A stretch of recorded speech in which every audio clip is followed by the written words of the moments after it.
SLT Mobitel Fiber, the fiber of the nation. SLT Mobitel Fiber, the fiber of the nation. නිවසේ මෙවැනි මත්පිට රැඳෙන විස බීජ 99.9%ක්ම විනාශ කරන විම් ක්ලීනර්ස්.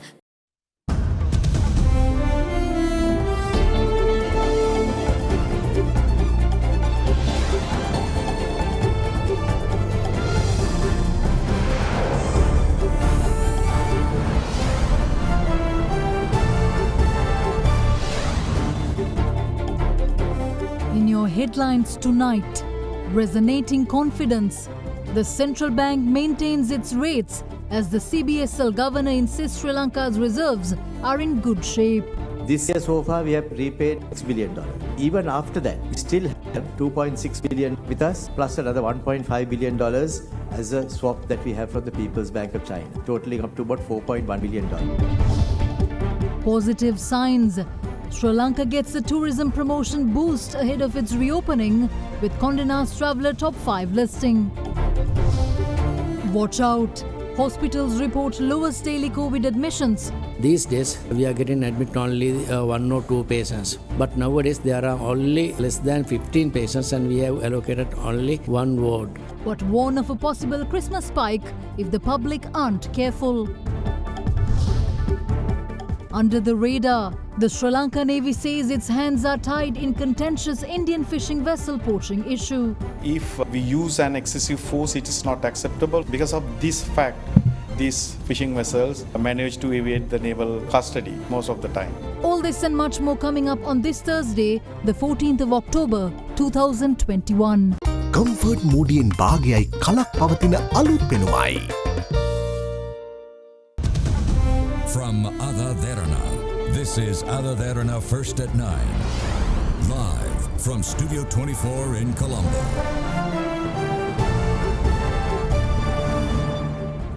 Good evening and welcome to First at 9. I'm Shanella Fernando in your top stories for tonight.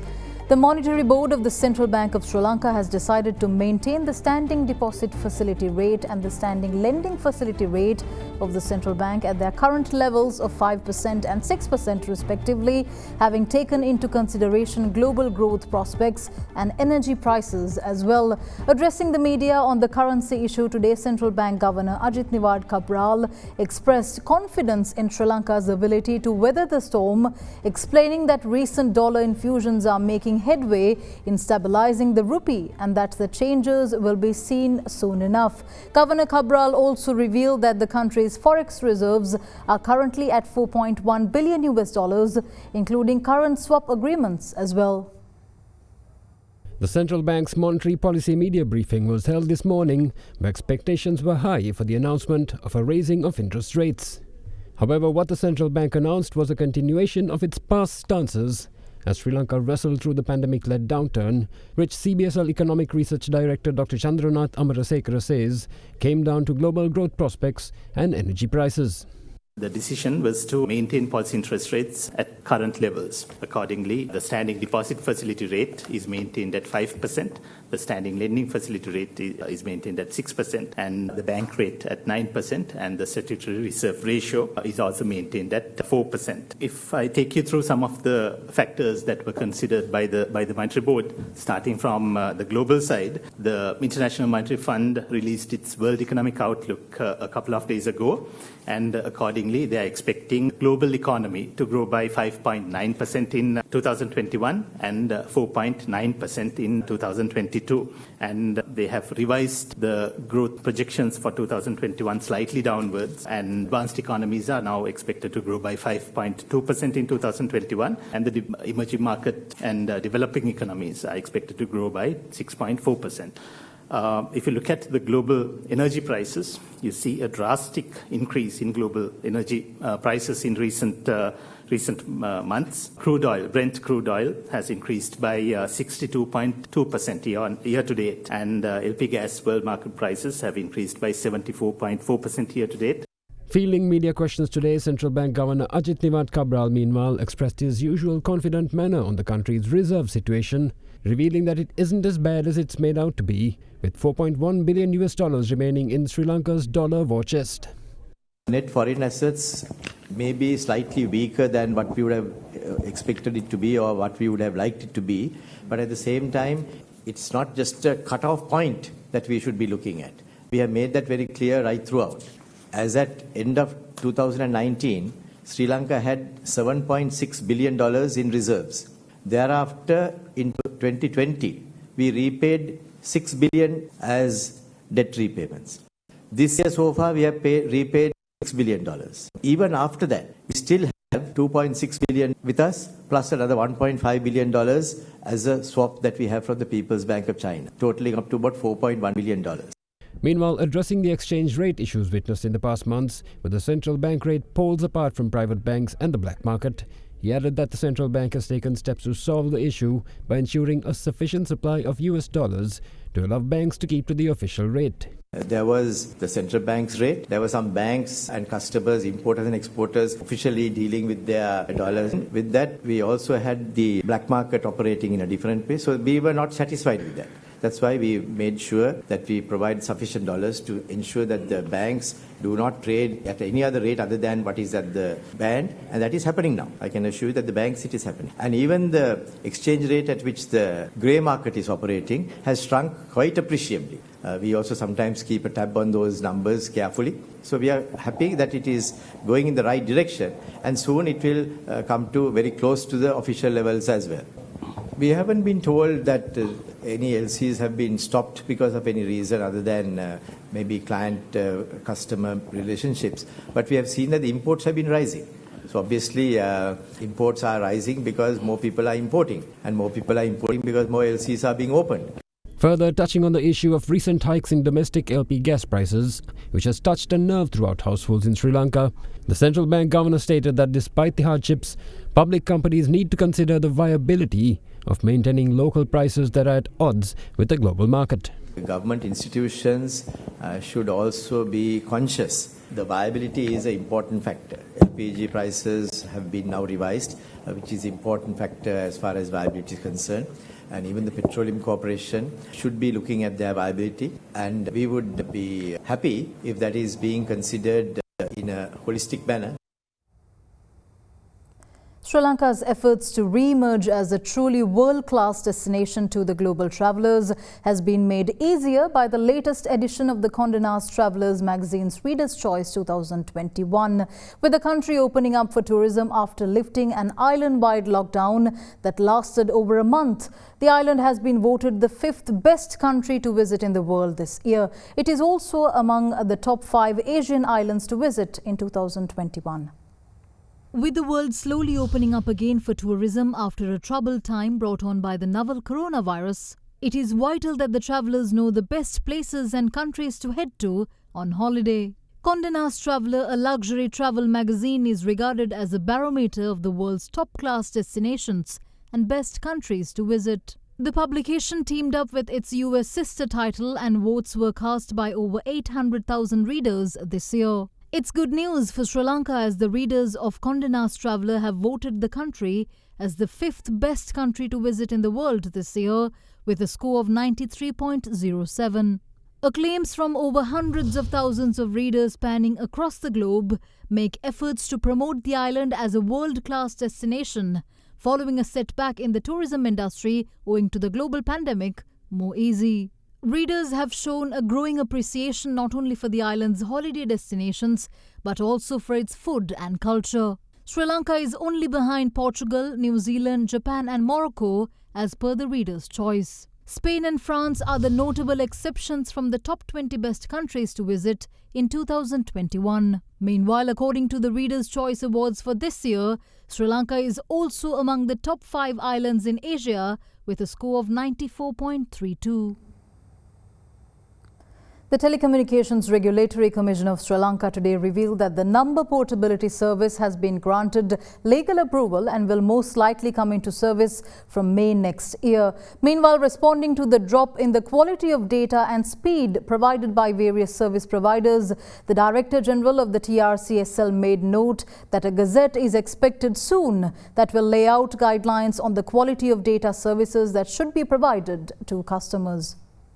During the Telecommunications Regulatory Commission media briefing today, Questions on the low quality and the speed of data service provided, causing inconvenience to customers, were put to the Director General of the Telecommunications Regulatory Commission of Sri Lanka, Oshada Senanayaka.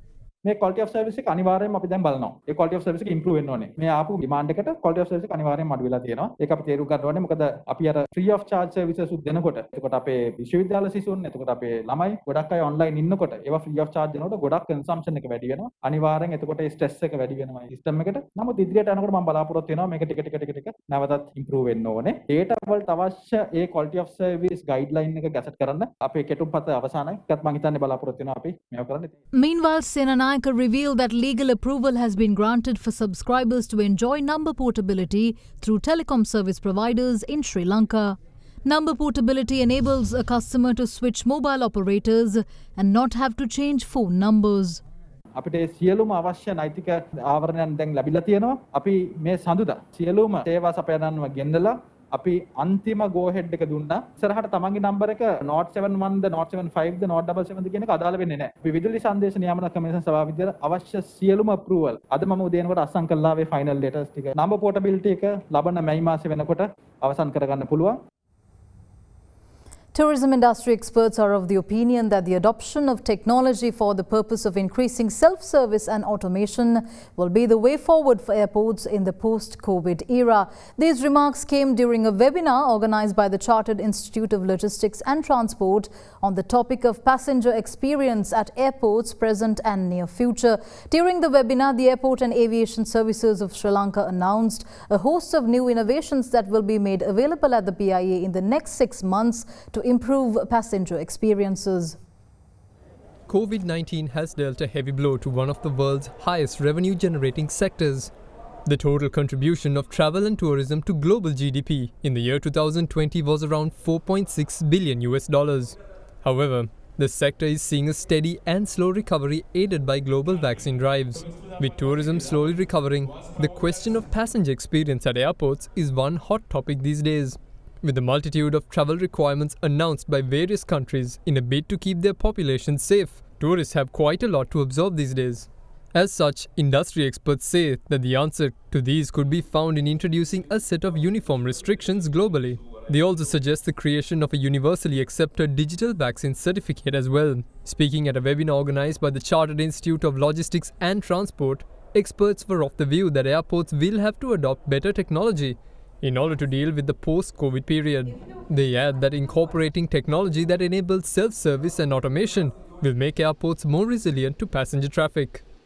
With that, Airport and Aviation Services Sri Lanka Operations Director Shehan Sumanasekar outlined the list of new innovations planned for the Bandaranaike International Airport in the near future to aid a seamless and efficient passenger experience. We will have a QR-based touchless verification program for this health declaration form so that any passenger can easily fill this via their smartphones and have a QR code to be verified just prior to border control. When it also comes to E-Gates Terminal 2, we are planning on having a new terminal in 3 years. It's under construction. And at Terminal 1 now, we have planned to introduce and Smart Lane, probably, and Smart Lane, which is pretty much a touchless biometric process where your iris will be scanned. It's more like a face detection. That would be your verification even at your check-in counter that we are planning on at our Terminal 1 as a pilot project. That should be initiated early part of next year. We will have an E-Gate plan. Again, the E-Gates were designed and going to be commissioned in our Terminal 2 project. However, again, we have decided that Sri Lanka airports needed E-Gates at the current terminal, and we will install them in the first quarter of 2022. We already have installed a self-check-in kiosk at the airport. It's an end-to-end touchless, seamless program where you can just come and check in and go into the gate. We do have that available at the airport currently as well. From 11 million passenger movements at Sri Lanka airports, we are hoping that we end up with 500,000 passengers this year. But with the protocols in line now, Sri Lanka being open with a lot of restrictions taken out, we are confident that the numbers are going to grow in the next couple of years very aggressively. So we are hoping for that. And mobile boarding passes, that's coming in as we will soon have mobile verified boarding passes available. More news on the other side of this break. Stay tuned.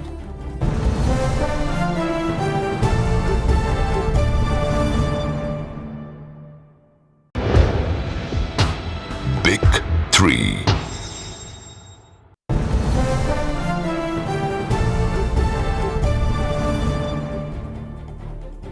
Welcome back in more news.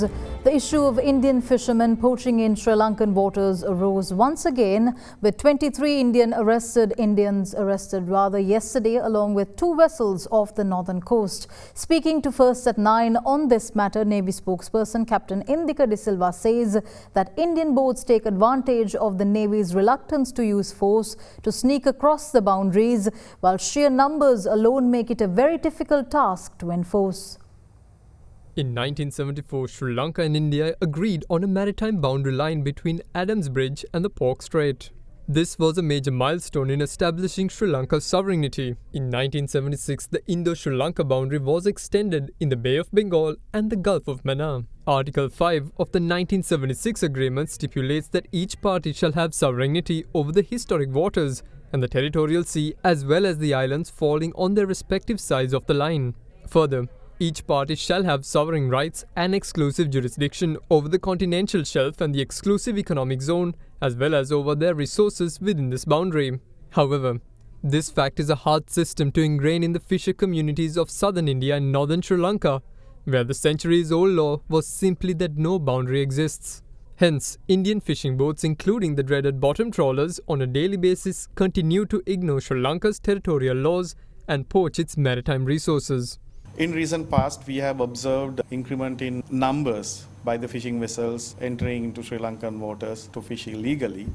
It's very hard to count the actual number because they come in large numbers. And Navy was trying everything possible to stop them, but during the dark hours, they venture into the Sri Lankan seas and start trawling up, especially the bottom trawling. So this is very hard and tricky situation for Navy because these boats are very large and made of steel hulls. If we use an excessive force, it is not acceptable. So we don't want to use that, and we don't want anybody to get hurt during these apprehensions. Because of this fact, usually these fishing vessels manage to evade the naval cordon or naval custody most of the time. Meanwhile, the issue once again came to light yesterday following the arrest of 23 Indian fishermen along with 2 vessels during a Navy operation conducted in the seas east of Point Pedro and Vettilaikkani. Fishing gear used to carry out illegal bottom trawling were also seized along with a stock of fish caught using the same method. First at 9 spoke to Navy media spokesperson Captain Indika De Silva on the recent events of encroachment, which he said was a hard task for the Navy to prevent, while ensuring no harm comes to either side due to the often aggressive actions of the Indian boats. These boats actually are detected in radars. We have radar pictures to justify that they come in large numbers. But the problem is Sri Lanka Navy. We have to be very careful in apprehending these fishermen because sometimes they try to become aggressive because to prevent the apprehension, they do some of the evasive, aggressive maneuvers as well, which is very dangerous. And we have had some occasions they have collided with our Navy craft also. It's very dangerous move. So we try everything possible to avoid those unpleasant situations at sea. With the Navy seemingly unable to stem the flotilla of Indian boats on a daily basis, and Sri Lanka's own fisher community bearing the brunt of lost income, and as of recently becoming under the threat of physical harm as well, it seems the only means of solution remains through diplomacy. Vaccination of the school children aged between 18 and 19 years will work off tomorrow in the Colombo district at select schools. Director General of Health Services Dr. Asela Gunawardena, however, also revealed that the children within this age group who are not in schools too can get the jab from the MOH office or the respective hospitals in the area. The vaccination drive for students aged between 18 and 19 years in the Colombo district will work off tomorrow in selected schools within the district's education zones. Vaccination centres will be operating in the Colombo education zone will be the Thurston College, Visakha Vidyalaya, St. Benedict's College in Kotahena and Vivekananda College in Colombo 13. In the Jayawardhanapura education zone, vaccinations will be administered tomorrow at Rahula Balika Vidyalaya in Malabe, Central College in Maharagama, Rahula College in Angoda and Samudra Devi Balika Vidyalaya in Nugegoda. Meanwhile, students of the Piliyandala education zone can get their vaccine from the Moratuwa Mahavidyalaya, Prince of Wales College in Moratuwa, Dharmasena Artigala Balika Vidyalaya in Casbeva, Central College in Piliyandala, Science College in Mount Lavinia, Borlasgamuwa Mahavidyalaya and Holy Family Convent in Dehiwala. Central College Homagama, Mahinda Rajapaksha College Homagama, Deepangoda Mahavidyalaya, Siripiya Ratana Mahavidyalaya, Padukka, Sitavaka Central College and Mayadunna Mahavidyalaya in Hanwella will vaccinate the students within the Homagama education zone tomorrow. The principal and the staff of the schools will be coordinating this, and the respective medical officer of health area MOH and the other staff, and in Colombo the school health unit of the Ministry of Health and the Family Health Bureau will coordinate this program with the Education Ministry. The school children will be getting only one dose of Pfizer vaccine. Meanwhile, Director General of Health Services Dr. Asala Gunawardana commented on how children aged between 18 and 19 years that aren't in schools can get their jabs. Children who are not going schooling or not going to schools, who are within the age of 18 and 19, who are born between 16th of October 2001 to 15th of October 2003 can get their vaccination in the area MOH office on Saturdays, and in the respective hospitals, in the base hospital, district hospitals and teaching hospital of the area. With the current vaccination program ongoing, health experts are reporting a decline in the vaccination turnout among university students. We have already got the approval from the ACCD to give the booster dose to the total population from 20 and above. So you will be getting the booster dose from Pfizer vaccine if you get the vaccine right now. But if you are not going to get the vaccine, you will be not getting the booster dose in future. In the meantime, by last evening, a total of 14,745,130 first doses have been administered so far, while 12,613,749 people have received both doses. With a decline in daily COVID cases, the strain on the healthcare sector has now greatly eased to the extent that major hospitals such as the Lady Ridgeway Hospital for Children and the Colombo South Teaching Hospital in Kalubowila are seeing less than 10 COVID admissions per day. However, the Deputy Director of the Colombo South Teaching Hospital in Kalubowila, Dr. Rukshan Bellana, warns that the country could experience a surge in infections during the Christmas season if the public disregards health guidelines.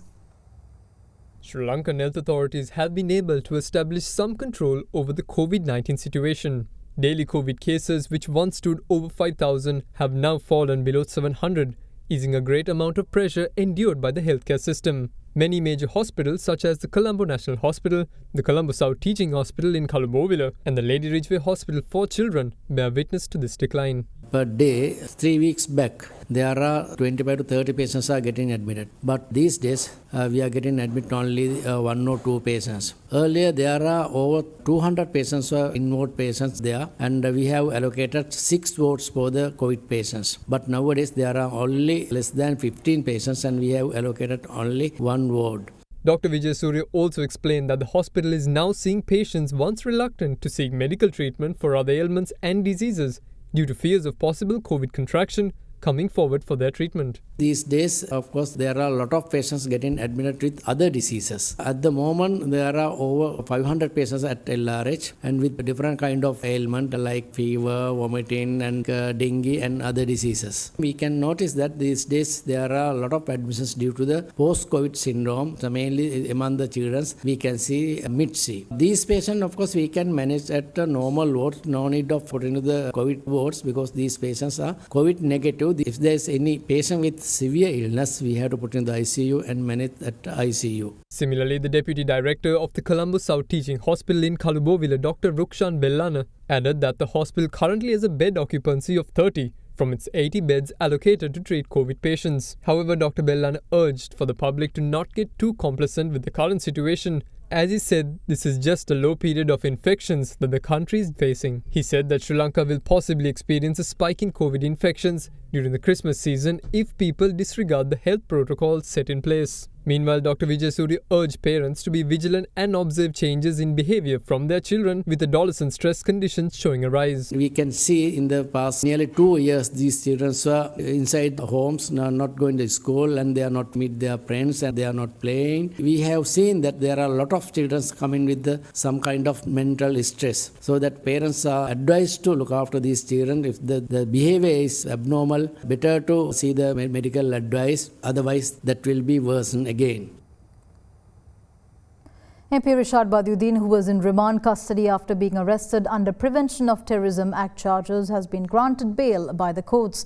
The former minister and his brother were taken into custody on the 24th of April for allegedly aiding and abetting the suicide bombers who carried out the Easter Sunday bombings on the 21st of April in 2019.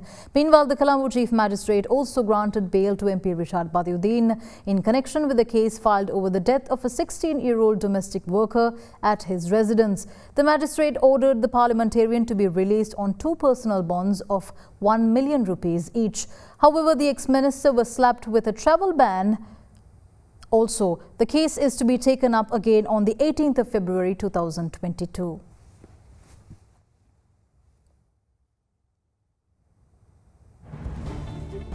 We'll return after this short commercial break. Stay tuned.